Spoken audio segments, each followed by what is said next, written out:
Setelah wafatnya Imam Akbar Syekh Azhar, Muhammad Sayyid Tantawi di Riyadh dan dikebumikan di Baqi, Madinah Munawarah, tepatnya 24 Rabiul Awal 1431 atau bertepatan tanggal 10 Maret tahun 2010, Presiden Republik Mesir, Husni Mubarak, mengeluarkan keputusan tentang pengangkatan Dr. Ahmad Thayyib sebagai Syekh Azhar yang ke-44, tepatnya 7 Rabiul Akhir 1431 atau tanggal 23 Maret tahun 2010.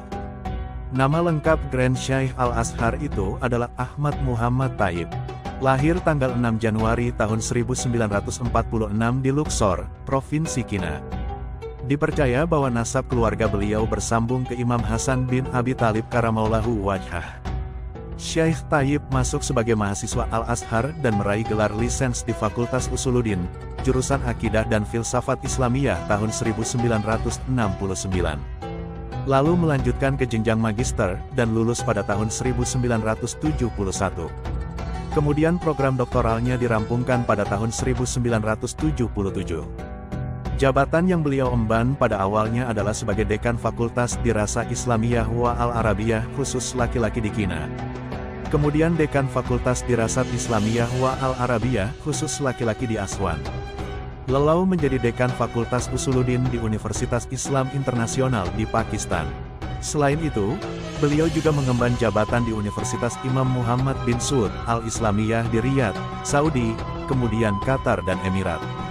Karya-karya beliau antara lain, Al-Janib Al-Naqdi fi Falsafah Abi Al-Barakat Al-Baghdadi, Ta'liq ala Qisam Ilahiyat min Kitab Tashkib Al-Kalam karya Taftazani, Buhus fi Sakafat Al-Islamiyah, Madkhal li Dirasat Al-Mantiq Al-Qadim, Al-Mabais Al-Wujud wa Al-Mahiyah min Kitab Al-Mawaqif, Mafhum Al-Harakah baina Falsafah Islamiyah wa Falsafah Marxiyah, Ushul Nadariyah Al-Ilm Inda Al-Asy'ari, Mabais Kitab Hilal wa Malul min Kitab Al-Mawaqif, Tahqiq Risalah Sahih Adillah Al-Nakil fi Mahiyah Al-Akil karya Abu Barakat Al-Baghdadi disertai pengantar dengan bahasa Perancis.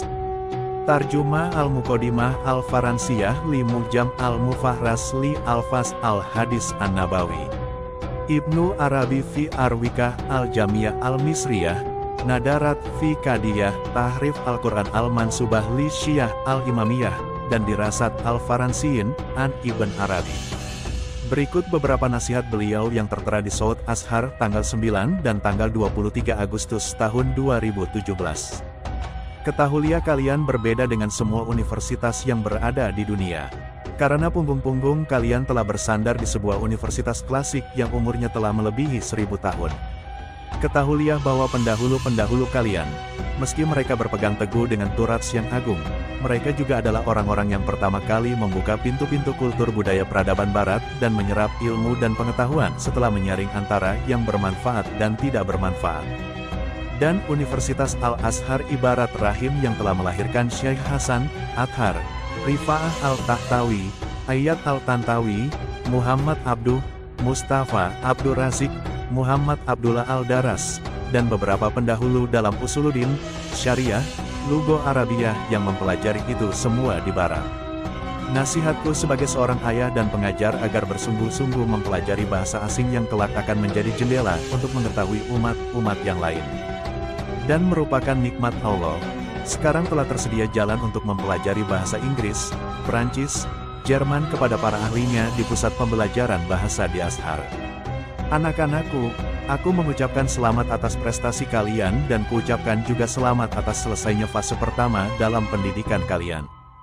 Dan aku berharap kalian tidak mengira bahwa kesuksesan kalian yang luar biasa adalah akhir dari sebuah perjalanan. Mencari ilmu dan berupaya meraihnya selalu terbuka tanpa batas akhir.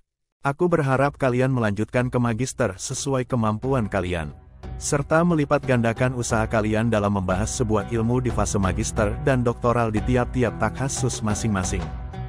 Dengan inilah, kalian telah mengokohkan harapan-harapan bangsa kalian dalam membangun peradaban baru yang berhubungan erat dengan sejarah dan perjalanan awal umat ini. Nasihatku kepada kalian sebagaimana yang telah aku sampaikan kepada anak-anakku di Sanawiyah Azhariyah, agar selalu haus mengkaji Turats, sabar memahaminya, berusaha menemukan harta karun yang berada di dalamnya serta berupaya menemukan hal baru dalam takhasus ilmu dan sastra. Ketahuilah, Barat adalah contoh yang perlu kita pahat jejaknya.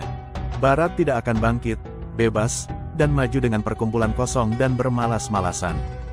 Memutilasi waktu kosong dengan hiburan, dan duduk di warung kopi, serta begadang yang dipakai untuk ngobrol tak bermanfaat.